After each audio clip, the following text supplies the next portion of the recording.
Nabulabog ang mga residente sa Lapad Ali, Barangay Longos, Malabon noong Sabado, June 13 nang makarinig sila ng mga putok ng baril. Nahagip din ng CCTV ang dalawang lalaki na naghahabulan. Ilang sandali pa, nakarinig muli ng putok ng baril bago nakita ang dalawa na tumakbo papasok sa isang eskinita.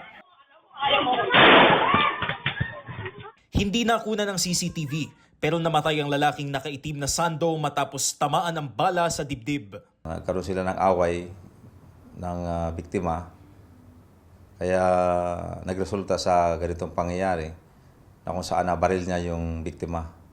Yung biktima naman, sabi ng suspect, according sa pag-imbestiga natin, ay balak siyang saksakin. Sa katunayan, mayroong hawak na patalim yung biktima. Aksidente namang tinamaan ng bala ng baril ang 12 anyos na babaeng naglalaro sa lugar. Isinugod sa ospital ang batang biktima pero idineklarang dead on arrival. Dito mismo sa bahaging ito ng Lapad Ali naglalaro ang biktima kasama ang kanyang mga pinsan at kapatid nang mangyari ang insidente.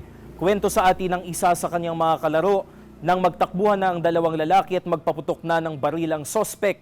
Dito na tinamaan sa likod ang biktima. Dito po mismo sa aking kinatatayuan, bumulagta ang katawan ng biktima. May narinig po kami baril na yun. Tumakbo kami tapos akala namin po nagpaprank na si Ma. Tumawag po kami ng tulong. Tumakas ang sospek sa pamamaril. Naaresto siya ng pulisya sa Maynila makalipas ang ilang oras. Through the CCTV, initially nagkaroon kami ng identification sa suspect. Nahanap naman natin sa part na ng Maynila, sa Tondo area. Labis ang paghihinagpis ng mga kaanak ng batang biktima.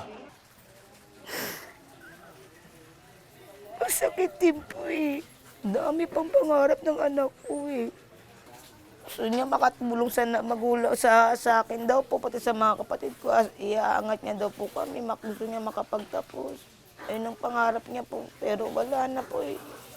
Ang kanyang nakababatang kapatid na nakasaksi sa insidente, may trauma pa rin. Galing po kami ng Logos kasi nag-basketball po.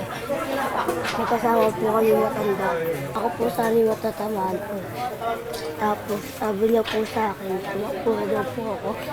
Tapos tumakbo na po ako. Nakakulong na sa Malabon City Police Station ang suspect na tumangging magbigay ng pahayag.